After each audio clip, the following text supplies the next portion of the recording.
ஒரு தந்தை தன்னோட பிள்ளைய ரொம்ப தைரியசாலியாக வளர்க்கணும்னு ஆசைப்பட்டார். அதுக்காக அவனை கூப்பிட்டு உட்கார வச்சு இப்படி உபதேசம் பண்ணார். இதை பாருப்பா, நான் உன்னாட்டம் இருக்கிறப்போலாம் எதுக்கும் பயப்பட மாட்டேன், ரொம்ப துணிச்சலாக இருப்பேன். ஒரு நாள் ஒரு அப்பாவி எலிய ஒரு பூனை துரத்திட்டு ஓடிச்சு. நான் உடனே என்ன செஞ்சேன் தெரியுமா? அந்த பூனையை பிடிச்சேன், அது வாலில் ஒரு பட்டாசு சரத்தை கட்டினேன், கொளுத்தி விட்டேன், படபடன்னு வெடிக்க ஆரம்பிச்சுட்டுது. அது துள்ளிக்கிட்டு அங்கேயும் இங்கேயும் ஓடி இருக்கு பாரு ஓட்டம், ரொம்ப தமாஷு அப்படின்னார் அப்பா. இப்படி சொல்லிவிட்டு பையனை பார்த்து, இதை கேட்குறதுக்கு உனக்கும் துணிச்சல் வருதா? நான் என்னுடைய செயலை நீ கேட்குறப்போ உனக்கு துணிச்சல் வருதா அப்படின்னு கேட்டார். வருதுன்னா பையன். எப்படின்னா அப்படிங்கிற விவரத்தையும் சொன்னான் அவன். அதாவது எலியை விரட்டினத்துக்காக பூனை வாலில் பட்டாசு கொளுத்துனீங்க நீங்கள், பூனையை விரட்டினத்துக்காக உங்கள் கழுத்தில் பட்டாசு சரத்தை மாட்டினா என்னென்னு தோணுது எனக்கு அப்படின்னா பையன். பையனோட துணிச்சல் அப்பாவே நடுங்க வச்சுட்டுது. அது சரி, ஒரு அப்பா பிள்ளைக்கு இப்படியா உபதேசம் பண்ணுறது? எல்லாருக்கிட்டையும் அன்பாக பழகிறது எப்படி அப்படின்னு சொல்லி கொடுக்கணும். பிஞ்சு உள்ளங்களில் நஞ்சை தூவலாமா? ஒரு நாள் விநாயகர் ஒரு பூனையோடு விளையாடிக்கிட்டு இருந்தாராம். அப்படி ஆசையாக விளையாடிக்கிட்டு இருந்தப்போ அவரோட கை நகம் தவறுதெல்லாம் பூனையோட முகத்தில் பட்டுட்டு தான். அது ஒரு சின்ன கீறலை உண்டாகி விட்டுது. அப்பா அவர் அதை ஒரு பெருசாக நினைக்கல. கொஞ்ச நேரத்துக்கு அப்புறம் விநாயகர் வீட்டுக்கு வந்தார். அவங்க அம்மா பார்வதி தேவியை பார்த்தார். பார்வதி தேவி கன்னத்தில் விரலால் கீறினது மாதிரி ஒரு அடையாளம் இருந்தது. விநாயகருக்கு அதிர்ச்சி, ஆச்சரியம். நம்ம அம்மா இந்த உலகத்துக்கே தாயார், அப்பேற்பட்ட அவங்க முகத்திலேயே கீறலை உண்டாக்கக்கூடியவங்க யாராக இருக்க முடியும் அப்படின்னு யோசனை பண்ணார். தாயே, உன்னுடைய கன்னத்தில் இந்த வடு எப்படிம்மா ஏற்பட்டதுன்னு கேட்டார். குழந்தாய், இது நீ செஞ்ச காரியம்தான்ப்பா, உன்னுடைய கை நகம் கீறினதுனால ஏற்பட்ட வடு தான் இது அப்படின்னாங்க அவங்க. விநாயகர் திடுக்கிட்டு போட்டார். எப்படிம்மா அது? நான் எந்த காலத்துலேயும் ஒன்று அப்படி கீறினதாக எனக்கு நினைவு இல்லையே அப்படின்னார். இன்றைக்கி காலையில் ஒரு பூனையை கீறினதை நீ மறந்துட்டியா அப்படின்னாங்க அந்த அம்மா. விநாயகர் திகைச்சு போய் நின்னார். பார்வதி தேவி சொன்னாங்க, இதை பார்ப்பா, இந்த உலகத்தில் இருக்கக்கூடிய எல்லா உயிர்கள்லேயும் நான் இருக்கிறேன், நான் தான் இந்த உலகமாக ஆகியிருக்கிறேன். ஆகையினால நீ யாரை துன்புறுத்தினாலும் அது உண்மையிலேயே என்ன துன்புறுத்தினதாக தான் வந்து முடியும் அப்படின்னாங்க. விநாயகர் மனசுக்குள்ளே ஒரு வெளிச்சம் ஏற்பட்டு தான். அதுக்கப்புறம் அவர் யாரையுமே கல்யாணம் பண்ணிக்காததுக்கு அதுதான் காரணமாக. இந்த உலகத்தில் எல்லாரையும், இங்கே இருக்கிற எல்லாத்தையும் தாயின் வடிவமாக அவர் பார்க்க ஆரம்பிச்சிட்டாராம். குருதேவர் ராமகிருஷ்ணர் இந்த கதையை எடுத்து சொல்லியிருக்கிறார். நபிகள் நாயகம் ஒரு தடவை ஒரு நாற்காலியில் உட்காந்து என்னமோ யோசனை பண்ணிகிட்டு இருந்திருக்கிறார். அப்போ அவரோட உடையில் ஒரு கீழ்ப்பகுதி தரையில் படிஞ்சு கிடந்திருக்குது. அங்கே விளையாடிக்கிட்டு இருந்த ஒரு பூனை அது மேலே வந்து படுத்து தூங்கி போச்சு. தொழுகை செய்ய வேண்டிய நேரம் வந்துட்டது. நபிகள் நாயகம் எழுந்திருக்க பார்த்தார். அப்போ தான் பூனை தன்னோட உடை மேலே படுத்து தூங்கிட்டு இருக்கிறது கண்ணில் படுது. பூனையோட தூக்கத்தை கலைக்க விரும்பல அவர். தன்னுடைய சகோதரியை கூப்பிட்டார். ஒரு கத்திரிக்கோள் எடுத்துகிட்டு வர சொன்னார். பூனை படுத்திருந்த உடைப்பகுதி மட்டும் இருக்குல்ல, அதை மட்டும் அதோடு கத்திரிச்சு விட்டுட்டு அதுக்கப்புறம் அவர் எழுந்திரிச்சு தொழுகைக்கு போனாராம். அதாவது பிற உயிர்கள்கிட்ட எப்படி அன்பு காட்டணுங்கிறத பெரியவங்க எவ்வளவோ விதத்தில் நமக்கு எடுத்து காட்டியிருக்கிறாங்க. இருந்தாலும் எத்தனை பேர் மனசில் அதெல்லாம் உரைச்சிருக்குது? நாமளும் நம்ம ட்ரெஸ்ஸு மேலே ஒரு பூனை படுத்திருந்தா ஒரு கத்திரிக்கோலை தான் தேடுவோம், எடுத்துக்கிட்டு வர சொல்லுவோம். துணியை வெட்டுறதுக்கு பதிலாக இல்லை அதோட வாழை வெட்டினா என்ன அப்படின்னு தோணும். ஒரு ஆள் ரொம்ப பிரியமாக ஒரு பூனையை ஆற்றுல குளிப்பாட்டிக்கிட்டு இருந்தானா. எப்படி? அந்த பூனையை ஆற்று தண்ணியில் அமுக்கி அமுக்கி குளிப்பாட்டிக்கிட்டு இருக்கிறான். அந்த வழியாக போன பெரியவர் ஒருத்தர் இதை பார்த்தார். இதை பார்ப்பா, பூனையை அது மாதிரி ஆற்று தண்ணியில் அமுக்கி குளிப்பாட்டாத, மூச்சு திணறி செத்து போடும் அப்படின்னு அட்வைஸ் பண்ணார். நீ போய் அவன் வேலையை பார்த்துக்கிட்டு, எனக்கு எல்லாம் தெரியும்னா இவன். சரின்னு அவர் போயிட்டார். கொஞ்ச நேரம் கழித்து அவரே அந்த வழியாக திரும்பி வந்துக்கிட்டு இருந்தார். ஆற்றுல பூனையை குளிப்பாட்டிக்கிட்டு இருந்தவன் அழுதுகிட்டு உட்காந்துருக்கிறான். பக்கத்தில் அந்த பூனை செத்து கிடக்குது. இதை பார்த்தார் பெரியவர். நான் தான் அப்போவே சொன்னேனே அந்த பூனையை ஆற்றுல நினைக்காதேன்னு, அதை கேட்டிருந்தா இப்படி ஆயிருக்குமா அப்படின்னார். அந்த ஆள் கோபமாக இவரை முறைச்சி பார்த்தான். அட போய்யா, இந்த பூனை ஆற்றுல குளித்ததுனால ஒன்றும் செத்து போகல, குளித்ததுக்கப்புறம் அதோட உடம்பு ஈரமாக இருக்குதுன்னு அதை புழிஞ்சேன், அதனால தான் இப்படி ஆயிட்டுது அப்படின்னு நானாம். ஒருத்தர் அவசரமாக போய்கிட்டு இருந்தார். எங்கே போய்கிட்டு இருக்கீங்க அப்படின்னு கேட்டார் ஒரு பெரியவர். கடைக்கு போகிறேன் சார், சாமான் வாங்கிறதுக்கு அப்படின்னார். அங்கே போகிறதுக்கு முன்னாடி தெரிஞ்சிக்க வேண்டியதெல்லாம் தெரிஞ்சுக்கிட்டீங்களா அப்படின்னு கேட்டார் பெரியவர். கடைக்கு போய் காசை கொடுத்து ஒரு பொருளை வாங்கிட்டு வரப்போகிறோம், இதில் தெரிஞ்சிக்க வேண்டியது என்ன இருக்குது அப்படின்னார் அலட்சியமாக. இப்போ அந்த பெரியவர் பேச ஆரம்பித்தார். இந்த உலகத்தில் எந்த ஒரு செயலில் இறங்குறப்போவும் நாம் நல்லா ஆலோசனை பண்ண வேண்டிய விஷயம் 5 அப்படின்னார். உதாரணமாக, ஒருத்தன் கடைக்கு போய் ஏதோ ஒரு பொருளை வாங்கிட்டு வர போகிறான்னு வச்சுக்கோங்களேன். அப்போ கூட அவன் 5 விஷயங்களை பற்றி தெரிஞ்சுக்க வேண்டியிருக்குது அப்படிங்கிறார் அவர். முதல்ல அந்த பொருள் எப்படிப்பட்டது அப்படிங்கிறத தெரிஞ்சுக்கணும். ரெண்டாவதாக தன்னை பற்றியும் தெரிஞ்சுக்கணும். அப்போ தான் அந்த பொருள் தனக்கு தேவையா இல்லையா அப்படிங்கிறத புரிஞ்சுக்க முடியும். மூணாவதாக தெரிஞ்சுக்க வேண்டியது ஒன்று இருக்குது. அது என்னென்னா, அந்த பொருளை அடையிறதுக்கு வழி என்ன அப்படிங்கிறத தெரிஞ்சுக்கணும். அதாவது எவ்வளவு பணம் கொடுத்தா அது கிடைக்கும், இது மாதிரியான விஷயங்கள். நாலாவதாக அந்த பொருளை அடையிறது மூலமாக நாம் அடையக்கூடிய பயன் என்ன அப்படிங்கிறதையும் உணரணும். அஞ்சாவது, அந்த பொருளை அடையிறதுல இருக்கக்கூடிய தடை எது அப்படிங்கிறதையும் நாம் தெரிஞ்சுக்கணும். பெரியவர் பேசுகிறது ஏதோ தத்துவம் மாதிரி தெரியுது இல்லையா? தத்துவம்தான். அதாவது இப்படி உலகியல் வாழ்க்கையில் சின்ன சின்ன விஷயங்கள்லேயே நாம் 5 விஷயங்களை தெரிஞ்சுக்க வேண்டியிருக்குது. அது ரொம்ப அவசியமாக இருக்குது. பேரின்ப நிலைன்னு சொல்கிறாங்கள்ல, அது மாதிரி பெரிய சமாச்சாரங்கள்லேயும் இந்த 5 விஷயங்களை நாம் தெரிஞ்சுக்க வேண்டியிருக்குது. அதுக்கு பேர் என்னன்னா அர்த்த பஞ்சகம். வைணவ சமயத்தில் அர்த்த பஞ்சகம்ங்கிறது ரொம்ப பெரிய விஷயம். கடைக்கு போகிறது மாதிரி கடவுளை பார்க்க போகிறப்பவும் நாம் 5 விஷயங்களை தெரிஞ்சுக்கணுமா. முதல்ல பரம்பொருள் அப்படிங்கிறது என்ன, அதோட தன்மைகள் என்ன, இதை தெரிஞ்சுக்கணும். இதுக்கு பேர் என்னென்னா பரமாத்ம ஸ்வரூபம் அப்படின்னு பேர். ரெண்டாவது, நாம் யார், நம்மோட தன்மை என்ன அப்படிங்கிறத தெரிஞ்சுக்கணும். நான் யாருன்னு எனக்கே தெரியலைங்கிறப்போ இதை நான் சொல்கிறேன்னு இது என்னுடையதுன்னு சொல்கிறது தப்பு தானே. அப்புறம் மூணாவது விஷயம், பரம்பொருளை நாம் அடையிறதுக்கு வழி எது, இதை தெரிஞ்சுக்கணும். இது உபாய ஸ்வரூபம் அப்படின்னு பேர். நாலாவது விஷயம், நாம் அடைய வேண்டிய பயன்கள் என்ன அப்படிங்கிறத தெரிஞ்சுக்கிறது. இதுக்கு புருஷார்த்தம் அப்படின்னு பேர். அஞ்சாவது, அந்த பயனை அடைய விடாமல் தடுக்கிற தடைகள் யாவை அப்படிங்கிறத தெரிஞ்சுக்கிறது. இது விரோதி ஸ்வரூபம். இதைத்தான் தடையியல் அப்படின்னு சொல்கிறாங்க. அதாவது பரமாத்மாவை பற்றிய அறிவு, ஜீவாத்மாவை பற்றிய அறிவு, உபாயம் பற்றிய அறிவு, புருஷார்த்தம் பற்றிய அறிவு, இந்த 4 அறிவுக்கும் எதிரடையாக, அதாவது அதையெல்லாம் தப்பாக புரிஞ்சுக்கிறதால உண்டாகக்கூடிய அறிவு விரோதி ஸ்வரூபம். என்ன இது தகவலில் ஏதாவது கதை சொல்லுவீங்கன்னு பார்த்தா ஏதோ தத்துவம் பேசிகிட்டு இருக்கிறீங்களே அப்படின்னு நினைக்கலாம். இதுவும் தெரிஞ்சிக்க வேண்டிய ஒரு பெரிய விஷயந்தான். காதில் போட்டு வச்சா எப்போவாவது உபயோகப்படும். என்னுடைய நண்பர் ஒருத்தர் ஒரு நாள் என்கிட்ட சொன்னார், சார், அடுத்த மாதம் தஞ்சாவூரில் ஒரு கல்யாணம், போகிறதா வேண்டாமா அப்படின்னு ஒரே குழப்பமாக இருக்குது அப்படின்னார். நான் உடனே இந்த அர்த்த பஞ்சக உபதேசம் பண்ண ஆரம்பித்தேன். அவர் எல்லாத்தையும் பொறுமையாக கேட்டுவிட்டு, சரி சார், நான் போகிறதுன்னு முடிவு பண்ணிவிட்டேன்னார். எப்படி இந்த முடிவுக்கு வந்தீங்க அப்படின்னு கேட்டேன். அவர் சொன்னார், சார், அந்த 2வது பாயிண்ட் ஒன்று சொன்னீங்களே, அதை புரிஞ்சுக்கிட்டதுக்கு அப்புறம்தான் இந்த முடிவுக்கு வந்தேன் அப்படின்னார். என்ன 2வது பாயிண்ட்டுன்னு?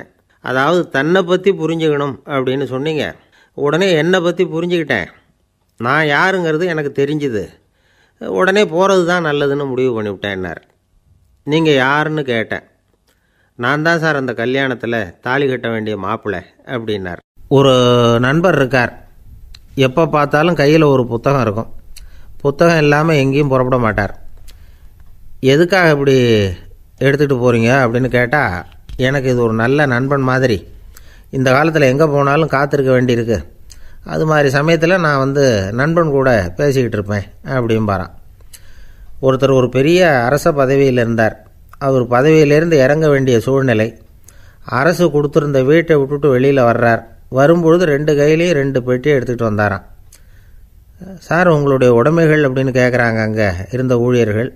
இவர் தன்னுடைய கையில் இருக்கிற பெட்டியை காட்டி, இதுதான் என்னுடைய சொத்து அப்படின்னாராம். ஒரு பெட்டியில் அவருடைய உடைகள், இன்னொரு பெட்டியில் அவர் விரும்பி படிக்கிற புத்தகங்கள், அவ்வளோதான். இதுதான் இருந்துதான். புத்தகம் படிக்கிறது மனசுக்கு நல்லதுங்கிறது நமக்கு தெரியும். புத்தக வாசிப்பு உடம்புக்கும் நல்லதுங்கிறாங்க. அது நமக்கு ஆச்சரியமாக தான் இருக்குது. ஒரு நபர் ஒரு வருஷத்தில் சராசரியாக 2000 பக்கங்களை படிச்சிருக்கணுமா, யுனெஸ்கோ பரிந்துரை. ஆனால் நம்ம நாட்டில் நாம் சராசரியாக படிக்கிறது 32 பக்கங்கள், அவ்வளவுதான். இவ்வளவுக்கு நம்ம நாட்டில் 6000க்கும் மேற்பட்ட நாளேடுகள், 2000க்கும் மேற்பட்ட இதழ்கள், மலர்கள், இவ்வளவு இருந்தும் சரியாக வரல. இந்த உலகத்தில் முதல் நூலகம் எங்கே எப்போ ஆரம்பமாச்சு தெரியுமா? கிமு 2500ஆம் ஆண்டில் அது ஆரம்பமாயிருக்குது. பாபிலோனியாவில் அமில் அணு அப்படிங்கிற அரசன் தான் நூலகத்தை உருவாக்கியிருக்கிறான். அப்போல்லாம் தாள் கிடையாது, களிமண் தான். களிமண் பலகைகளில் எழுதி அது தொகுத்து அப்படியே நூலாக்கி அதை நூலகத்தில் வச்சுருப்பாங்களாம். அரசருடைய நூலகத்தில் 1000க்கும் மேற்பட்ட நூல்கள் இருந்ததாக வரலாற்று குறிப்பு இருக்குது. அது மட்டும் இல்லை, அந்த நூலகத்தில் பொருள் வாரியாக, அதாவது சப்ஜெக்ட் வாரியாக புத்தகங்களை வகைப்படுத்தி வச்சுருந்தாங்களாம். அதில் மிச்சம் இருந்த ஒரு 25 களிமண் பலகை புத்தகங்கள் இன்றைக்கும் பிரிட்டிஷ் அருங்காட்சியகத்தில் இருக்குதான். அச்சு தாள் இதெல்லாம் ஏற்பட்டதுக்கப்புறம் அமைக்கப்பட்டது தான் பிரான்சில் இருக்கக்கூடிய பாரிஸ் நூலகம். 1480 பிரெஞ்சு மன்னர் 11ஆம் லூயி இந்த நூலகத்தை அமைச்சாராம். ஆனால் அப்போல்லாம் அரசர்கள் மட்டும்தான் நூலகத்தை பயன்படுத்த முடியுமா. அதுக்கப்புறம் 17ஆம் நூற்றாண்டில் இந்த முறை மாறி பொதுமக்கள் அங்கே போகலாம், படிக்கலாம் அப்படிங்கிற நிலைமை வந்துதான். போட்லியன் நூலகம் அப்படின்னு அதுக்கு பேர், பாரிஸ் நகரத்தில் இருக்குது.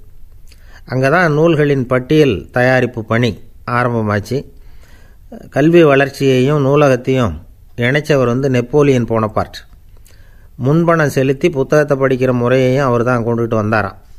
மக்கள்கிட்ட வசூலிக்கிற வரியின் ஒரு பகுதியை நூலகத்துக்கு பயன்படுத்தினவரும் அவர் தானா. நெப்போலியன் நூலகத்தில் உலகத்தில் உள்ள எல்லா மொழி நூல்களும் இருக்குதான். அங்கே ஒரு தமிழ் நூலும் இருந்திருக்குது. அது என்னென்னா கம்பராமாயணம். சோவியத் யூனியனுக்கு படையெடுத்து போனப்போ அங்கேருந்து லட்சக்கணக்கான புத்தகங்களை இந்த பனிச்சறுக்கு வாகனங்கள் இருக்குல்ல, அதில் கொண்டுகிட்டு வந்ததாக வரலாறு. அடுத்தபடியாக குறிப்பிட்டு சொல்லத்தக்க நூலகம் எதுன்னா பிரிட்டிஷ் நூலகம். மிக பழைய கையெழுத்து பிரதியெல்லாம் கூட அங்கே இருக்குது. 1753 ஆரம்பமாச்சு. அதில் உள்ள நூல்களை வரிசையாக அடுக்கினா 180 கிலோமீட்டர் நீளத்துக்கு வருமா. மிகப்பெரிய நூலகம் அமெரிக்க தலைநகர் வாஷிங்டனில் இருக்குதான். இந்தியாவை பொறுத்த வரைக்கும் பெரிய பழைய நூலகம் எதுன்னா கல்கத்தா நூலகம். எல்லா இந்திய மொழி நூல்களும் இங்கே உண்டு. மகாகவி பாரதியார் நடத்தின இந்தியாங்கிற இதழின் எல்லா பிரதிகளும் அங்கே பாதுகாப்பாக இருக்குது. படிக்கும் பழக்கம் இங்கே வளர வேண்டியிருக்குது. ஒருத்தர்கிட்ட ஒரு புஸ்தகத்தை கொடுத்து விமர்சனம் எழுத சொல்லியிருந்தாங்க. கொஞ்ச நாள் கழித்து அவரை போய் பார்த்து, என்னங்க புஸ்தகத்தை படித்து பார்த்தீங்களா அப்படின்னு கேட்டாங்களாம். இதுக்கு அவர் சொல்லியிருக்கிறார், இன்னும் நான் படித்து பார்க்கலிங்க, இப்போ தானே விமர்சனமே எழுதி முடிச்சிருக்கிறேன், இனிமே தான் படிக்கணும் அப்படின்னாராம். இயேசுநாதர்கிட்ட ஒருத்தர் கேட்டாராம், இயேசுவே என்னை எவ்வளவு நேசிக்கிறீர்கள் அப்படின்னு. அவர் தன்னுடைய 2 கைகளையும் அகல விரித்து இவ்வளவு என்று சொல்லி சிலுவையில் உயிர் நீத்தார் அப்படின்னு சொல்லுவாங்க. அதாவது அந்த நேசிப்புக்கு எல்லை கிடையாது, அதே போல் மன்னிப்புக்கும் எல்லை கிடையாது. இது இயேசுநாதர் சொல்லி கொடுத்த ஒரு பாடம். இயேசுனுடைய சீடர்களில் ஒருத்தன் பீட்டர், அவன் ஒரு நாள் இயேசுநாதர்கிட்ட கேட்டிருக்கான், இயேசுவே நான் என்னுடைய தம்பிக்கிட்ட அடிக்கடி சண்டை போட்டுக்கிட்டு இருக்கிறேன், என்னுடைய சகோதரன் கூட, அவனை நான் எத்தனை தடவை மன்னிக்கிறது? ஏற்கனவே 7 தடவை அவனை மன்னிச்சுட்டேன் அப்படின்னு சொல்லியிருக்கிறான். அப்போது இயேசு சொன்னாராம், மன்னிக்கிறதுக்கு எத்தனை தடவைங்கிற கணக்கெல்லாம் கிடையாது. எத்தனை தடவை உன்னுடைய சகோதரன் உன்னை கோபப்படுத்துகிறானோ அத்தனை தடவை நீ மன்னிக்கிறதுக்கும் தயாராக இருக்கணும், அதுதான் அப்படின்னு சொன்னாராம். அப்போ இவனுக்கு ஒன்றும் புரியல, இது என்ன அவன் தப்பு பண்ணிக்கிட்டே இருப்பான், நாம் மன்னிச்சுக்கிட்டே இருக்கிறதா அப்படிங்கிறது மாதிரி குழப்பமாக இருந்திருக்கிறான். அப்போது இயேசுநாதர் தன்னுடைய சீடன் பீட்டர்கிட்ட ஒரு கதை சொன்னாராம். அந்த கதை இன்றைக்கு நாம் எல்லாரும் சிந்தித்து பார்க்க வேண்டிய ஒரு கதை.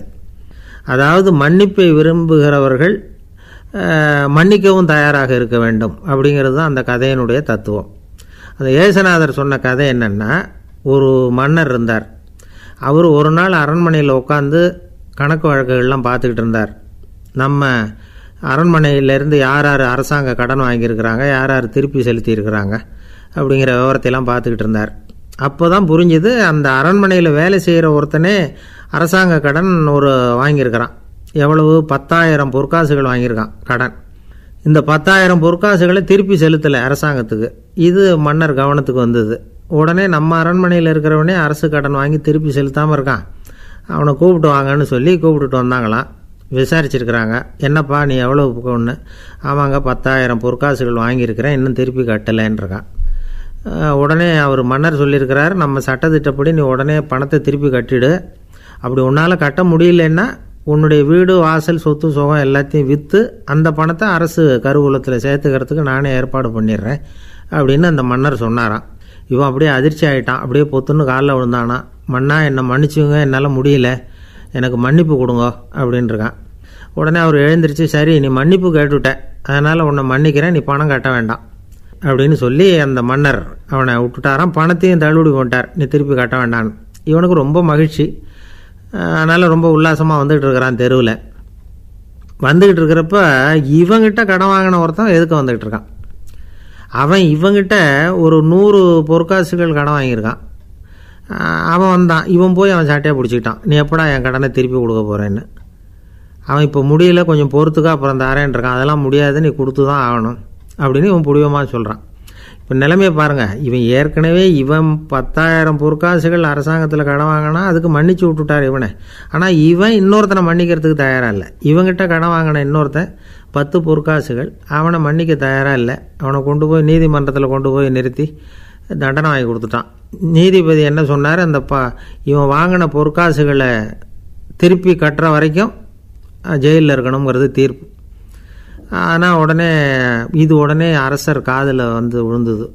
சொல்லிட்டாங்க, உங்ககிட்ட மன்னிப்பு வாங்கிட்டு போனானே ஒருத்தன், அவன் இன்னொருத்தனை மன்னிக்கிறதுக்கு தயாராக இல்லை, அவனை கொண்டு போய் ஜெயிலில் அடைச்சிட்டான் அப்படின்னு. உடனே மன்னர் பார்த்தார், இவனை மறுபடியும் கூப்பிட்டு வர சொன்னார். தபாரப்பா, நான் உன்னை மன்னிச்சு விட்டேன், ஆனால் நீ இன்னொருத்தனை மன்னிக்கிறதுக்கு தயாராக இல்லை, அதனால் என்னுடைய தீர்ப்பையும் மாற்றுறேன், நீயும் அரசு கடன் தீர்ற வரைக்கும் ஜெயிலில் தான் இருக்கணும் அப்படின்னு சொல்லி ஜெயிலுக்கு அனுப்பிச்சிட்டாராம். இப்படி ஒரு கதையை இயேசுநாதர் தன்னுடைய சீடருக்கு சொன்னதாக ஒரு வரலாறு. அது என்ன, அதிலேருந்து நாம் புரிந்து கொள்ள வேண்டியதுன்னா, நாம் மன்னிக்கப்படணும்னு நாம் விரும்புகிறோம்னா நாம் இன்னொருத்தரை மன்னிக்கிறதுக்கு தயாராக இருக்கணும். அதனால் நாம் இன்னொருத்தரை யாரையும் மன்னிக்க மாட்டோம், ஆனால் என்ன இன்னொருத்தரை மன்னிக்கணும் அப்படிங்கிறது மாதிரி செய்யக்கூடாதுன்னு சொல்லுவாங்க. அது மாதிரி நாம் இப்போ இது தப்பாக புரிஞ்சுக்கிறவங்களும் இருக்கிறாங்க. பாவம் மன்னிப்புங்கிறதுலாம் எதுக்குன்னா, அதாவது மறுபடியும் பாவம் செய்யாமல் இருக்கிறதுக்காக தான். அதான் மன்னிக்கிறாரே அப்படிங்கிறதுக்காக மறுபடியும் பாவம் பண்ணிகிட்டு இருக்கிறது இல்லை. அதான் ஒருத்தர் கேட்டாராம், பாவத்திலேருந்து மன்னிப்பு கிடைக்கணும்னா நீ என்ன செய்யணும் அப்படின்னு கேட்டிருக்கார். அதுக்கு அவன் சொல்லியிருக்கிறான், நான் முதல்ல பாவம் செய்யணும், அப்போ தானே மன்னிப்பு கிடைக்கும் அப்படின்னு நானாம். இப்படிப்பட்டவர்கள் தான் இன்றைக்கி உலகத்தில் அதிகமாக இருக்கிறாங்க. அதனால் இந்த மன்னிப்பின் மகத்துவங்கிறது இயேசுநாதர்கிட்டேருந்து தான் நாம் புரிஞ்சுக்கணும். அந்த இயேசு சொன்ன அந்த மன்னிக்கிற மனோபாவம் இருந்தால் இன்றைக்கி உலகம் பூராவும் அமைதி பூங்காவாக இருக்கும். அதில் ஒன்றும் ஆச்சரியமே இல்லை, அதில் ஒன்றும் சந்தேகமும் இல்லை. அதனால் மன்னிக்கிற மனோபாவத்தை நாம் எல்லாரும் நமக்குள்ளே வளர்த்து கொள்ள வேண்டும் அப்படிங்கிறது தான் நாம் இன்றைக்கு எல்லோரும் சிந்தித்து பார்க்க வேண்டிய ஒரு செய்தி. இந்த உலகத்தில் எல்லாருக்கும் மகிழ்ச்சி தரக்கூடிய ஒரு பொருள் எது? இது ஒரு முக்கியமான கேள்வி. இந்த கேள்விக்கு பொருத்தமான ஒரு பதிலை உங்களால் சொல்ல முடியுமா? அதாவது கொஞ்சம் யோசித்து பார்த்தா பணம்னு சொல்லலாமா? இப்போ கையில் காசு இல்லாதவங்ககிட்ட ஒரு 10 ரூபாயை கொடுத்தா அது அவனுக்கு சந்தோஷத்தை கொடுக்கும். ஏற்கனவே வருமான வரி பிரச்சனையில் சிக்கி இருக்கிறவர்கிட்ட இன்னும் கொஞ்சம் பணம் இந்தாங்கன்னு சொல்லி கொடுத்தோம்னா அது அவருக்கு சங்கடத்தை தான் கொடுக்கும். அதனால் அந்த கேள்விக்கு பணங்கிறது பொருத்தமான பதிலாக இருக்க முடியாது. கேள்வி என்னென்னா, இந்த உலகத்தில் எல்லாருக்கும் மகிழ்ச்சி தரக்கூடிய ஒரு பொருள் எது? சரி, இனிப்புன்னு சொல்லலாமா? ஏன்னா எல்லாருக்கும் இனிக்க தானே செய்யும். அதுலேயும் ஒரு சிக்கல் இருக்குது. சர்க்கரை வியாதிக்காரங்களுக்கு அது என்ன சந்தோஷத்தையாக கொடுக்கும்? ஆக எல்லாருக்கும் வேறுபாடு எதுவும் இல்லாமல் மகிழ்ச்சியை கொடுக்கக்கூடியது வேறு ஏதோ ஒன்று இருக்குது. அது என்னன்னு கண்டுபிடிக்கணும். அதுதான் இன்றைக்கி தகவல். இப்போ அதை கண்டுபிடிக்கணும்னா இந்த கதையை கேட்கணும். அது என்ன கதைன்னா, ஒரு ஊரில் ஒரு ராஜா இருந்தார். அவருக்கும் இதே சந்தேகம் வந்துட்டுது. அதாவது எல்லாருக்கும் இன்பம் தரக்கூடிய பொருள் எது அப்படின்னு. இதுக்கு பதில் தெரிஞ்சுக்கிறதுக்கு ஆசைப்பட்டார். சரி, அதுக்கு என்ன செய்யலாம்னு யோசனை பண்ணார். நாட்டு மக்களுக்கு பகிரங்கமாக ஒரு அறிவிப்பு கொடுத்தார். நம்ம நாட்டு மக்கள் இன்பம் தரக்கூடிய பொருள் எதுன்னு நினைக்கிறாங்களோ அதை கொண்டுக்கிட்டு அரண்மனையில் உள்ள கண்காட்சி மண்டபத்தில் வைக்கலாம். அப்படி அவங்க வைக்கிற பொருள்களில் எது எல்லாருக்கும் இன்பம் தரக்கூடியதாக இருக்குமோ அதை வச்சவருக்கு 1000 பொற்காசுகள் பரிசு அப்படின்னு அறிவிப்பு கொடுத்துட்டார். ஜனங்கள் இந்த அறிவிப்பை கேட்டாங்க. அதுக்கப்புறம் சும்மா இருப்பாங்களா? 1000 பொற்காசுன்னா சும்மாவா? அவங்க கையில் என்னென்ன கிடைச்சதோ அதையெல்லாம் கொண்டாந்து அரண்மனை காட்சி மண்டபத்தில் வச்சுட்டாங்க. அதுக்கப்புறமா ராஜா அங்கே வந்தார். ஒவ்வொன்றா பார்த்துக்கிட்டே வந்தார். முதல்ல ஒரு குயில் இருந்தது, இனிமையாக பாடக்கூடிய குயில். இந்த குயிலோட இன்னிசை எல்லாருக்கும் இன்பம் தரக்கூடியது தான். இருந்தாலும் காது கேட்காதவங்களுக்கு இந்த இசை எப்படி இன்பம் தர முடியும்? அதனால் இது சரியில்லைன்னு விட்டார். அடுத்தபடியாக போனார். அங்கே என்ன வச்சுருக்குறாங்கன்னு பார்த்தா ஒரு அழகான மயில் அங்கே தோகை விரித்து ஆடிக்கிட்டு இருக்குது. இந்த மயிலோட ஆட்டம் மனசுக்கு இன்பம் தரக்கூடியது தான். இருந்தாலும் பார்வை இல்லாதவங்க இந்த ஆட்டத்தை பார்த்து ரசிக்க முடியுமா? முடியாது. அதனால் இதுவும் சரியில்லை அப்படின்னு சொல்லிவிட்டார். அதுக்கு அடுத்தபடியாக போனார். பல வகையான இனிப்பு பண்டங்களை வச்சுருந்தாங்க. பார்த்தார், வயசானவங்களுக்கும் நோயாளிகளுக்கும் இது இன்பம் தராது, துன்பம் தான் கொடுக்கும் அப்படின்னார். இப்படி ஒவ்வொன்றா பார்த்துக்கிட்டே போகிறார். அழகான மலர்கள், கனிகள், ஓவியங்கள் எதுவுமே பொருத்தமாக தெரியல. சகல பேருக்கும் இன்பம் தரக்கூடிய வகையில் எதுவும் இல்லை. கடைசியாக வந்தார். அங்கே ஒரு களிமண் பொம்மை இருந்தது. அது என்ன பொம்மை தெரியுமா? பசியால் வாடி இருக்கிற ஒருத்தருக்கு ஒரு அம்மா இனிமையாக பேசிக்கிட்டு சோறு போடுறது மாதிரி அந்த பொம்மையை செஞ்சுருந்தாங்க. அதுக்கு கீழே அன்பு அப்படின்னு எழுதியிருந்துதான். ராஜா பளிச்சுன்னு ஒரு முடிவுக்கு வந்தார். அந்த பொம்மையை செஞ்ச சிற்பியை வரவழைச்சார், பரிசு கொடுத்தார். அன்பு ஒன்று தான் எல்லாருக்கும் இன்பம் அளிக்கக்கூடிய பொருள். காது கேட்காதவங்களும் அதை கேட்க முடியும், பார்வை இல்லாதவங்களும் அதை பார்க்க முடியும், குழந்தைகளும் அதை உணர முடியும் அப்படின்னு அதுக்கு விளக்கம் கொடுத்தார் அந்த மன்னர். இந்த உலகத்தில் எல்லாருக்கும் மகிழ்ச்சி தரக்கூடிய ஒரு பொருள் அன்பு தான். அதை புரிஞ்சுக்கிட்டு தான் சில கணவன்மார்கள் மனைவி பேரில் ரொம்ப அன்பை காட்டிக்கிறது வழக்கம். ஒரு வீட்டு வாசப்படி பக்கமாக மழைக்கு ஒதுங்கினார் ஒருத்தர். மழை தூரிக்கிட்டு இருந்தது, இருட்டு நேரம். அந்த வீட்டில் இருந்தவர், இன்றைக்கி ராத்திரி வேணும்னா இங்கேயே தங்கிட்டு காலையில் போங்க அப்படின்னார். உடனே இவர் சொன்னார், ரொம்ப நன்றிங்க, ஒரு 10 நிமிஷத்தில் இதை வந்துவிடுறேன் அப்படின்னு சொல்லிவிட்டு எங்கேயோ ஓடினார். 10 நிமிஷம் கழித்து திரும்பி வந்தார். ஆமாம், எங்கே போயிட்டு வந்தீங்கன்னு கேட்டார் வீட்டில் இருந்தவர். நேராக எங்கள் வீட்டுக்கு போய் மனைவிக்கிட்ட இன்றைக்கி ராத்திரி இங்கேயே தங்கிக்கிறேன்னு சொல்லிவிட்டு வந்துவிட்டேன் அப்படின்னார் அவர். அன்பில் இது ஒரு ரகம். அரேபிய நாடு, அங்கே ஒரு ஆட்சி தலைவர். அரேபிய நாட்டு ஆட்சி பொறுப்பை ஏற்றுக்கிட்டவர். அவர் ஆட்சி பொறுப்பை ஏற்றுக்கிட்ட பிறகு ஒரு நாள் ஒரு தெருவில் நடந்து போய்கிட்டு இருந்தார். அவர் தோளில் ஒரு பெரிய துணி மூட்டை, அதை சுமந்துக்கிட்டு கடத்தெருவை நோக்கி அவர் போய்கிட்டு இருக்கிறார். வழியில் அவரை சந்தித்தார் உமர். அவர் கேட்டார், கலீஃபா அவர்களே, எங்கே புறப்பட்டுட்டீங்க அப்படின்னு கேட்டார். கலீஃபான்னா ஆட்சி தலைவர்னு அர்த்தம். இதுக்கு அவர் சொன்னார், நான் துணி வணிகம் செய்கிறவன், அதனால் துணி வியாபாரம் செய்கிறதுக்காக போயிட்டுருக்கிறேன்னார். நீங்கள் இப்போ இந்த நாட்டுக்கு ஆட்சி தலைவர், ஆட்சி பொறுப்பில் இருக்கிறீங்க, நீங்கள் வியாபாரம் செய்ய போட்டால் அரசு பணிகளை செய்கிறது யார் அப்படின்னு கேட்டார் அவர்.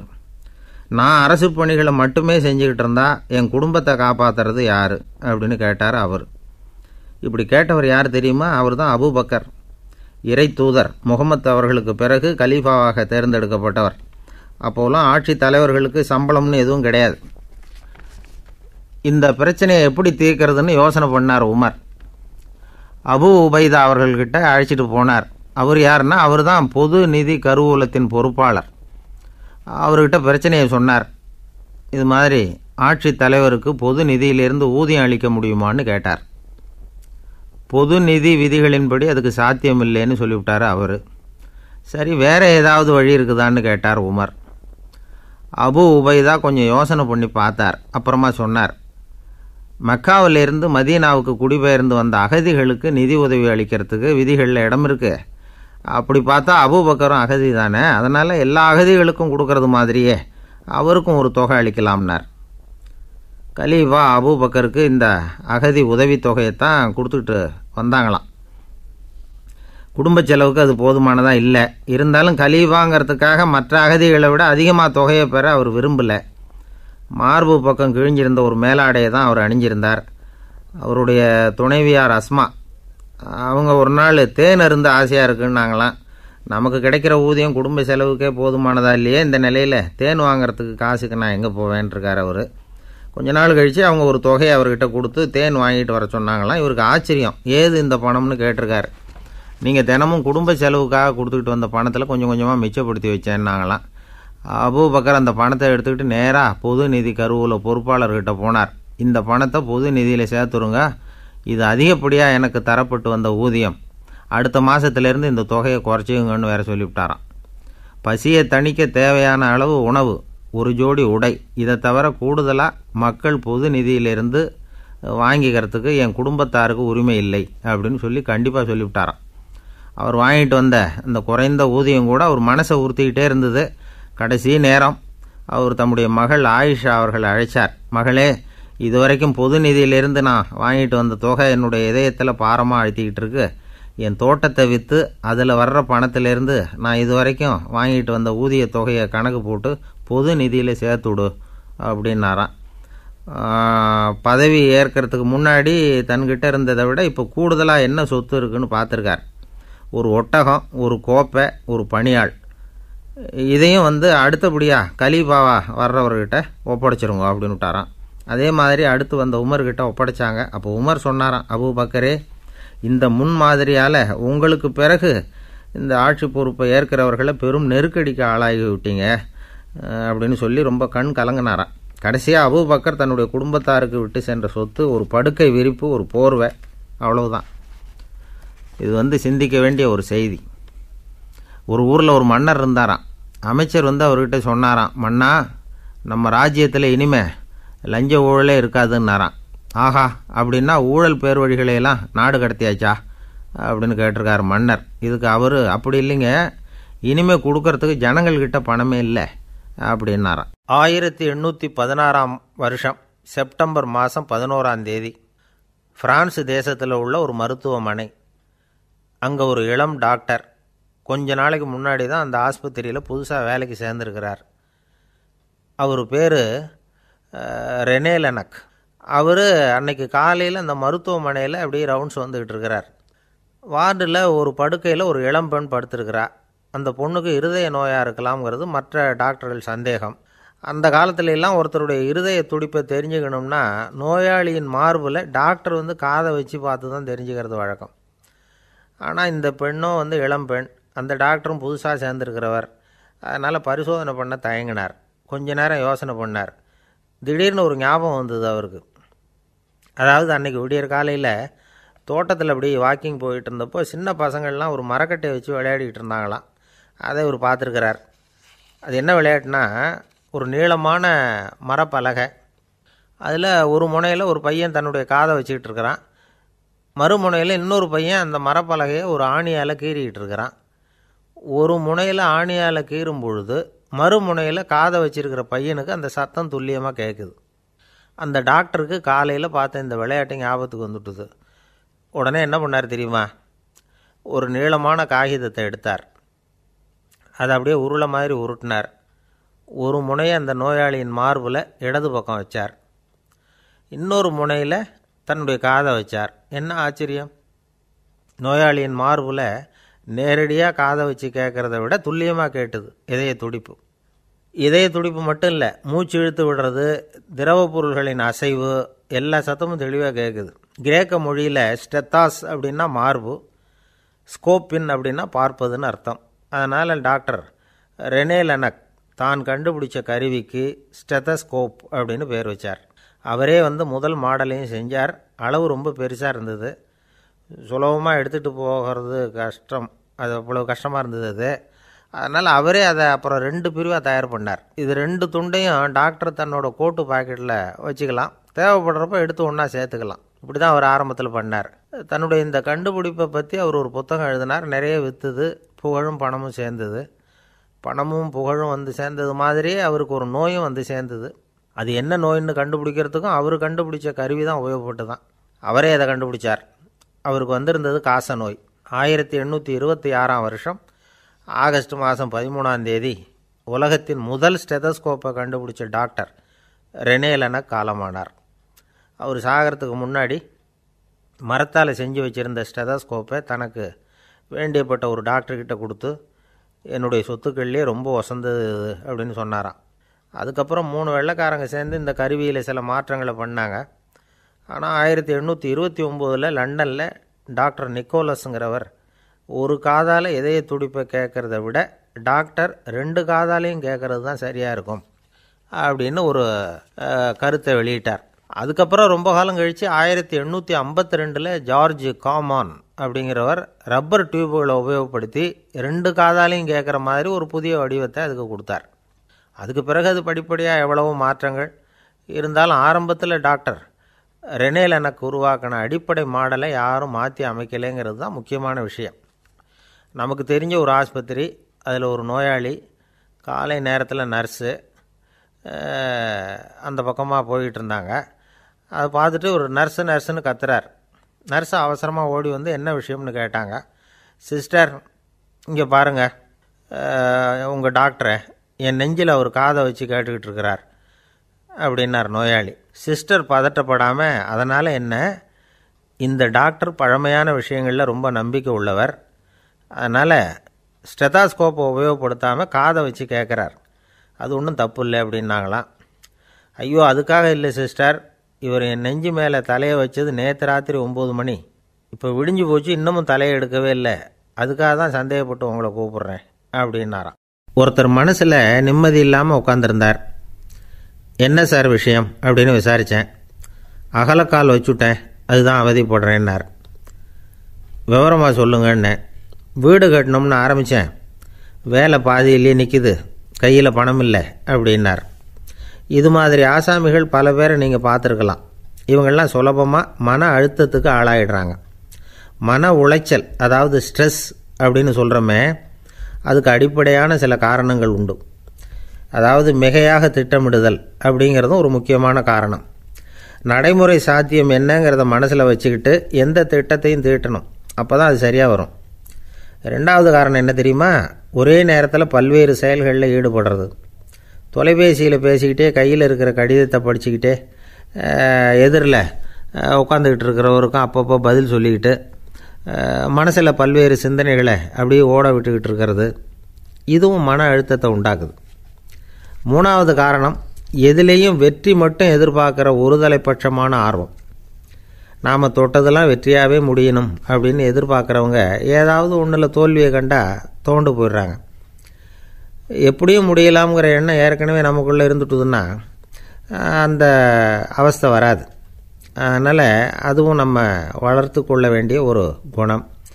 மன உளைச்சல் ஏற்படுறதுக்கு இன்னொரு காரணம், எதையும் வேகமாக செஞ்சுடணும் அப்படிங்கிற துடிப்பு. அந்த துடிப்பே மனசை அழுத்த ஆரம்பிச்சிடும். எந்த ஒரு காரியத்திலையும் தாமதமோ இடையூறோ ஏற்பட்டால் அதை பொறுத்துக்கிற மனப்போக்கம் வேணும். அது இல்லாதவங்க அழுத்தத்துக்கு ஆளாயிடுறாங்க. சில பேர் வேலைன்னு எந்த நேரம் பார்த்தாலும் வேலையே கதின்னு கிடப்பாங்க. பொழுதுபோக்குக்கோ உடற்பயிற்சிக்கோ குடும்பத்தில் உள்ளவங்க அல்லது நண்பர்கள் கூட கலந்துரையாடவோ கொஞ்சம் கூட நேரம் ஒதுக்க மாட்டாங்க. இந்த சுபாவம் மன அழுத்தத்தை உண்டு பண்ணும். இதையெல்லாம் புரிஞ்சுக்கிட்டு அதிலிருந்து விடுபடுறது எப்படின்னு யோசிக்கணும். வல்லுநர்கள் இது தொடர்பாக சில யோசனைகளை சொல்லி வச்சுருக்கிறாங்க. அது என்னென்னா, வாழ்க்கைங்கிறது பிரச்சனைகளால் பின்னப்பட்ட ஒன்று, அது எப்போவுமே முடிவடையாத ஒரு தொடர்கதை அப்படிங்கிறத முதல்ல நாம் புரிஞ்சுக்கணும். ஒரே நேரத்தில் ஒரு காரியத்தில் மட்டுமே நாம் கவனம் செலுத்தணும். அடுத்தவங்க காரியத்தில் தலையிடக்கூடாது. எதையும் பேச ஆரம்பிக்கிறதுக்கு முன்னாடி நம்மை நாமே கேட்டுக்க வேண்டிய கேள்வி 2. 1, நான் சொல்ல போகிறது ரொம்ப முக்கியமானதா? 2வது, நான் சொல்கிறத அவங்க கேட்குறதுக்கு ஆசைப்படுறாங்களா? நான் பேசுகிறதுக்கு அது சரியான நேரம் தானா? இதை யோசித்து பார்த்ததுக்கப்புறம் எதையும் பேச ஆரம்பிக்கணும். முடிஞ்ச அளவுக்கு வளைந்து போகிற சுபாவத்தை வளர்த்துக்கணும். நம்ம நேரம் விலை மதிப்பு இல்லாதது, அதை வீணாக்கக்கூடாது. சிரிக்க தெரியலனாலும் பரவாயில்ல, முகத்தில் கொஞ்சம் புன்முறுவலாவது காட்டணும். இதெல்லாம் ரொம்ப முக்கியம். அடுத்தவங்க ஏதாவது செஞ்சால் உடனே நன்றி சொல்ல மறக்கக்கூடாது. தினமும் கொஞ்சம் நேரத்தை தனிமையில் செலவு பண்ணணும். மன உளைச்சலிருந்து விடுபடுறதுக்கு 3 முக்கிய வழிகள் சொல்கிறாங்க. அதை சுருக்கமாக ரெட் அப்படின்னு சொல்கிறாங்க, RED ஆங்கில எழுத்தில். அந்த முதல் எழுத்து R, அது என்னென்னா ரிலாக்ஸேஷன், அதாவது இடை ஓய்வு. 2வது E எக்ஸர்சைஸ், உடற்பயிற்சி. 3வது டயட், திட்டமிட்ட உணவு முறை. அதனால் தியானம், மூச்சு பயிற்சி இதெல்லாம் இந்த இடை ஓய்வுக்கு வழிகள். எந்த வேலையையும் தொடர்ந்து செய்யக்கூடாது. எல்லார்கிட்டையும் கலகலப்பாக பழகணும். மாதத்துக்கு ஒரு நாளாவது குடும்பத்தோடு வெளியில் போயிட்டு வரணும். சுலபமான உடற்பயிற்சிகளை செய்யலாம். உடற்பயிற்சிங்கிறது நமக்காக நாம் செய்கிற ஒரு நீண்டகால முதலீடு அப்படின்னு சொல்லுவாங்க. அதாவது லாங் டேர்ம் இன்வெஸ்ட்மெண்ட்டாக. அளவோடு சாப்பிட்ணும், மெதுவாக சாப்பிட்ணும். இதெல்லாம் கொஞ்சம் மனசில் வச்சுக்கிட்டு நடந்துக்கிட்டால் மகிழ்ச்சியாக வாழலாம். சில பேர் சாப்பாட்டு விஷயத்தில் ரொம்ப அக்கறை எடுத்துக்கிறது உண்டு. ஒரு குண்டு ஆசாமி சாப்பிட உக்காந்தார். முதல்ல ஒரு மாத்திரை சாப்பிட்டார். எதுக்குன்னு கேட்டோம். பசி எடுக்கிறதுக்குன்னார். சாப்பிட்டு முடித்தார். பிறகு மறுபடியும் ஒரு மாத்திரை சாப்பிட்டார். இது எதுக்குன்னு கேட்டோம். சாப்பிட்டது ஜீரணமாகறதுக்கு அப்படின்னார். இந்த உலகமே ஒரு நாடக மேடை, நாம் எல்லாரும் நடிகர்கள். இது ஞானிகள் சொல்கிறது. இது ஒரு பக்கம் இருக்கட்டும். இந்த உலகத்துக்குள்ளே எத்தனையோ நாடக மேடைகள், எத்தனையோ நடிகர்கள், எத்தனையோ நாடகங்கள். இதெல்லாம் எப்படி ஆரம்பமாச்சு? அதுதான் இன்றைக்கி தகவல். அதாவது ஆதி மனிதன் பேச ஆரம்பிக்கிறதுக்கு முன்னாடி சைகையாலேயே எல்லாத்தையும் சொல்லிகிட்டு இருந்தான். அதனால் அப்போவே நடிப்பு ஆரம்பமாயிட்டுது. முதல்ல ஒரு வேட்டையைத்தான் அவன் நடித்து காட்டியிருப்பான். இவன் எப்படி போனான், எதிரில் மிருகம் எப்படி வந்தது, அதோடு எப்படி சண்டை போட்டான், எப்படி அடித்து கொண்டுகிட்டு வந்தான். இதை அப்படியே மற்றவங்களுக்கு நடித்து காட்டியிருப்பான். ஏன்னா மொழி கிடையாது. இந்த காலத்துலலாம் நாடகங்களில் நடிக்கிறவங்கள நடிகர்கள்ங்கிறோம். ஒரு காலத்தில் இவங்களுக்கு என்ன பேர் தெரியுமா? திஸ்பியர்கள் அப்படின்னு பேரான். இதுக்கு காரணம் உண்டு. அதாவது 2000 வருஷத்துக்கு முன்னாடி கிரீஸ் நாட்டில் திசிபியஸ் அப்படின்னு ஒரு ஆள் இருந்தான். அவன் ஒரு பெரிய நாடக கலைஞன். அவன் சில இளைஞர்களை சேர்த்துக்கிட்டான், பயிற்சி கொடுத்தான், நாடக குழுவை உருவாக்கினான். நடிகர்களையும் நாடகத்துக்கு தேவையான பொருள்களையும் ஏற்றிக்கிட்டு போகிறதுக்கு ஒரு வண்டியையும் தயார் பண்ணான். அந்த வண்டியிலேயே அவன் கிரேக்க நாடு பூராவும் சுற்றினான். ஊர் ஊராக நாடகம் போட்டான். ஒரு ஊருக்கு போனதும் அங்கே நாடகம் நடத்த தியேட்டர் இருக்கா அப்படிங்கன்னெல்லாம் பார்க்குறது இல்லை அவன். ஏன்னா அப்போலாம் தியேட்டர்னா என்னென்ன தெரியாது. நாடகம்னா அதை ஒரு மூடிய கொட்டைக்குள்ளே தான் நடத்தணுங்கிறது அப்போ யாருக்குமே தோணலை. இந்த வண்டி போகும், அதுவே ஒரு பகுதி, அப்படியே ஒரு மேடை மாதிரி விரிச்சிக்கும். அதில் ஏறி நின்றுக்கிட்டு நாடகத்தை நடித்து காட்டுவாங்களாம். மக்கள்லாம் எதிரில் தரையில் உட்காந்து அதை பார்த்துக்கிட்டு இருக்கிறது. உலகத்தின் முதல் நடமாடும் தியேட்டர் இது தானே. இந்த திசிபியஸ் தான் முதலாக உலகத்தில் நாடகங்கிற பொழுதுபோக்கை நடத்தி காட்டினவன் அப்படின்னு சொல்கிறாங்க. அவன் சொந்தமாக நாடகம் எழுதுனா, நடித்தான், நாடகத்தை இயக்கினான். அதனால தான் அவனை first man of the theatre அப்படின்னு சொல்லுவாங்க. அவன் தான் நாடக மேடையின் முன்னோடி. கிரேக்கர் காலத்திலேயே நாடக ஆசிரியர்கள், நடிகர்கள், ரசிகர்கள் இவங்கள்லாம் உருவாயிட்டாங்களாம். நாடகத்தின் சரித்திரத்தில் இந்த 3 பிரிவும் ரொம்ப முக்கியம். அதாவது கிரேக்க தியேட்டர்கள்லாம் திறந்த வெளி மேடைகள் தான். பெரும்பாலும் மலைச்சரிவுகள், அதுவே படிப்படியாக பண்ணியிருப்பாங்க. கீழே அரைவட்ட வடிவில் மேடை, அதுக்கு ஆர்கெஸ்ட்ரான்னு பேர். பிற்காலத்தில் இதில் உட்காந்து இசைக்குழுவினர் வாய்ச்சதுனால இசைக்குழுவுக்கே ஆர்கெஸ்ட்ராங்கிற பேர் வந்துட்டுது. இப்போது கிரேக்க தியேட்டர்களில் ஒன்று, அதோட காலம் கிமு 340. அதை இன்னமும் பாதுகாத்து வச்சுருக்கிறாங்களாம். எபிடாரஸ் அப்படிங்கிற இடத்துல அது இருக்குதான். இன்னமும் அந்த தியேட்டரை பயன்படுத்திக்கிட்டு வர்றாங்களாம். சிறந்த கிரேக்க நாடகங்கள்லாம் அங்கே நடிக்கிறாங்களாம். ஆரம்ப காலத்திலேயே கட்டணம் கிடையாது. அப்புறம் பின்னாடி தான் நுழைவு கட்டணம்லாம் அப்படியே வந்துட்டு தான். நடிகர்கள் பளபளப்பான ஆடைகள் உடுத்தியிருப்பாங்களாம். இந்த குதிகால் உயர்ந்த காலணிகள் போட்டிருப்பாங்களாம். இதெல்லாம் பழைய குறிப்புகள். பலவிதமான உருவங்களில் மாஸ்க் அப்படின்னு சொல்லப்படுற முகமூடி. அதனால் ஒரே நடிகர் பல வேடங்களில் நடிக்கிறது உண்டான். ஆரம்பத்தில் பெண் நடிகர்கள் கிடையாது, எல்லாம் ஆண் நடிகர்கள் தான். ரோமானியர்கள் தான் முதல் நிரந்தர நாடக மேடையை கட்டினவங்க. அதுதான் முதல் தியேட்டர். கிமு 1048 காலகட்டத்தில் பாம்பிங்கிற நகரத்தில் அதை கட்டியிருக்கிறாங்களாம். கிரேக்க ரோமானிய தியேட்டர்களின் அடிப்படையிலேயே இந்த இத்தாலிய வடிவ அமைப்பாளர்கள் இந்த குதிரை லாட வடிவில் ஒரு ஆடிட்டோரியத்தை உருவாக்கினாங்களாம். இப்படி அதை பற்றி நிறைய தகவல் இருக்குது. 1576 லண்டனில் இந்த வின்ஸ்பர்ரி, அப்புறம் இந்த பில்ட்ஸில், அப்புறம் ஜேம்ஸ் இப்படிங்கிறவர் முயற்சியால் தான் இங்கிலாந்தில் முதல் தியேட்டர் உருவாச்சான். அப்படி ஒருத்தர் இருந்தாராம். உலக நாடக மேடையின் வரலாறு இதுதான். அதாவது இப்போல்லாம் அறிவியல் வளர்ச்சி அதிகமாகிட்டுது. திரைப்படம், தொலைக்காட்சி எல்லாம் வந்தாச்சு. ஒவ்வொரு வீடுமே ஒரு குட்டி தியேட்டர் மாதிரி ஆகிட்டுது. தொலைக்காட்சி முன்னாடி உட்காந்தா எழுந்திருக்கவே மனசு வர்றதில்லை. ஒரு அம்மா ஒரு மனோதத்துவ டாக்டரை தேடிட்டு வந்தாங்களாம் இந்த காலத்தில். டாக்டர், எங்கள் வீட்டுக்காரர் எப்போ பார்த்தாலும் டிவி முன்னாடி உட்காந்துக்கிட்டு அதையே வெறிச்சு பார்த்துக்கிட்டு இருக்கிறார், உத்து பார்த்துக்கிட்டு இருக்கார், எனக்கு சந்தேகமாக இருக்குன்னாங்களாம். இது மனக்கோளாறு இல்லைங்க, ஆர்வக்கோளாறு, அவ்வளவுதான், இதுக்காக பயப்படாதீங்கன்னாரான் டாக்டர். அப்படி இல்லை டாக்டர், டிவி ஓடும் பொழுது நாம் எல்லாம் அதை பார்க்குறோம், சரி, ஆனால் அவர் அப்படி இல்லை, டிவியை நிறுத்தினதுக்கு அப்புறமும் அதையே உத்து பார்த்துட்டு உட்காந்துருக்கிறார். அதனால தான் சந்தேகப்பட்டு உங்ககிட்ட வந்தேன் அப்படின்னாங்களாம். இந்த உலகத்தில் எவ்வளவோ உயிரினங்கள் இருக்குது. ஒவ்வொன்றும் ஒவ்வொரு விதமாக சண்டை போடுது. இப்போ 2 மாடு சண்டை போட்டுக்குதுன்னு வச்சுங்க, என்ன பண்ணும்? 2 முட்டிக்கும். அதுக்கு சண்டை போடுறதுக்கு ஆயுதமாக உபயோகப்படுறது அதோட கொம்பு. 2 சேவல் சண்டை போட்டுக்குதுன்னு வச்சுங்க, அதுக்கு ஆயுதமாக உபயோகப்படுறது அதோட கால் நகம். காலால் தான் அது ஒன்றோட ஒன்று சண்டை போட்டுக்கும். ஆனால் 2 மனுஷன் சண்டை போட்டுக்கிறான்னு வச்சுங்க, இவன் இன்னதை தான் ஆயுதமாக உபயோகப்படுத்துவான்னு குறிப்பிட்டு சொல்ல முடியாது. கல்லை எடுப்பான், கத்தி எடுப்பான், துப்பாக்கி எடுப்பான், என்ன வேணாலும் பண்ணுவான். வாயால் திட்டுவான், கையால் அடிப்பான், காலால் உதைப்பான், சகலகலா வல்லவன். விலங்குகள்லாம் பொதுவாக வாயை சாப்பிட்றதுக்கு மட்டும்தான் உபயோகப்படுத்துது.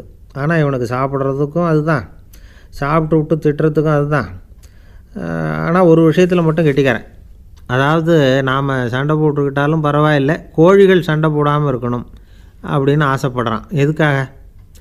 கோழிகள் சண்டை போடாமல் இருந்தால் நிறைய முட்டைகள் போடுமா, அதுக்காக தான் இந்த அக்கறை. கோழி பண்ணை வச்சுருக்கிறவங்களுக்கு இது ஒரு பெரிய பிரச்சனை. அதாவது பண்ணையில் இருக்கிற கோழிகளுக்குள்ளே அடிக்கடி சண்டை வந்துடும். அதனால் முட்டை உற்பத்தி குறைஞ்சிரும். சரி, இதுக்கு என்ன பண்ணுறது? பண்ணையில் போய் உட்காந்துக்கிட்டு தினமும் பஞ்சாயத்து பேசிகிட்டு இருக்க முடியுமா? அமெரிக்காவில் கோழி பண்ணை வச்சுருக்கிற ஒருத்தர் இதை பற்றி யோசனை பண்ணி பார்த்தாராம்.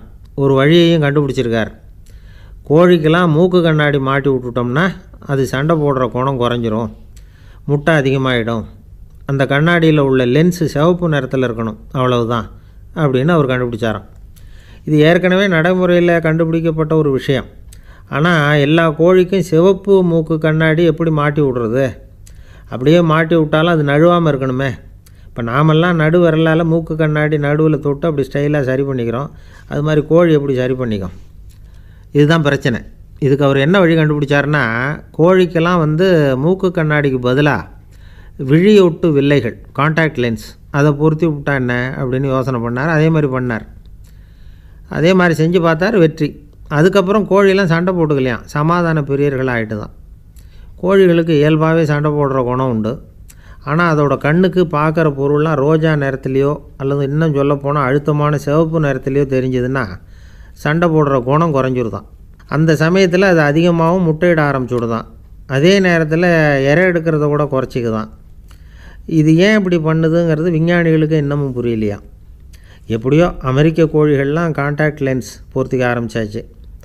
கோழி கழுத்தை பிடிச்சிக்கிட்டு ஒரு சில வினாடிகளில் அதை பொருத்தி விட்றாங்களாம். கோழியோட ஆயுள் பூரா அது அப்படியே இருக்குமா. பண்ணையில் முட்டை உற்பத்தி குறைஞ்சா இது மாதிரி விஞ்ஞானபூர்வமாக பரிகாரம் தேடுறது தான் நல்லது. நமக்கு வேண்டியப்பட்ட ஒருத்தர், அவர் ஒரு கோழி பண்ணை வச்சுருந்தார். அந்த பண்ணையில் பாதி கோழி திடீர்னு செத்து போச்சு. உடனே ஒரு கால்நடை மருத்துவர்கிட்ட போக வேண்டியது தானே. அங்கே போகல. உள்ளூரில் மந்திரம் பண்ணிகிட்டு இருந்த ஒரு சாமியார்கிட்ட போனார். அவர் காலில் விழுந்தார். சாமி, என் பண்ணையில் பாதி கோழி செத்து போட்டுதுன்னார். சாமியார் யோசனை பண்ணார். சரி, பண்ணையில் வாசப்படி கிழக்கு பக்கமாக வச்சுருக்கியா மேற்கு பக்கமாக வச்சுருக்கியான்னு கேட்டார். கிழக்கு பக்கமாக இருக்குன்னார் அவர். அதுதான் தப்பு, மேற்கு பக்கமாக அதை மாற்று, சரியாக போடும்னாராம். அதே போல் இவர் போய் மாற்றிவிட்டார். அப்பவும் பாதி செத்து போச்சு. மறுபடியும் சொன்னார், சாமி மறுபடியும் பாதி கோழி செத்து போட்டுதேன்னார். சரி, கூரை எப்படி போட்டிருக்க, ஓடு போட்டிருக்கியா இல்லை கீத்து போட்டிருக்கியான்னார். ஓடு போட்டிருக்கேன்னாராம் அவர். அதுதான் தப்பு, கீத்து போட்டுரு, சரியாக போடும்னாராம். சரின்னு போய் அதையும் மாற்றி பார்த்தார். மறுபடியும் போயிட்டுது, கோழி செத்து போச்சு. வந்தார், மறுபடியும் பாதி செத்து போச்சு சாமின்னு வந்தார். இவரும் யோசனையை மாற்றி மாற்றி சொல்லிகிட்டே இருக்கிறார். இப்படி அவரும் மாற்றி மாற்றி பார்த்தார். 6வது தடவையாக அவரை தேடிட்டு வந்தார். அந்த சமயத்தில் இவர் ரொம்ப தீவிரமாக யோசனை பண்ணி பார்த்துட்டு, அது சரிப்பா, நீயும் என்கிட்ட சளைக்காமல் வந்துக்கிட்டு இருக்கிற, நானும் யோசனை சொல்லிகிட்டு இருக்கேன். இப்போவும் உங்ககிட்ட சொல்கிறதுக்கு என்கிட்ட யோசனை நிறையா இருக்குது. ஆனால் சோதிக்கிறதுக்கு உங்ககிட்ட கோழி இல்லையே, என்ன பண்ணுறது அப்படின்னாராம் இவர்.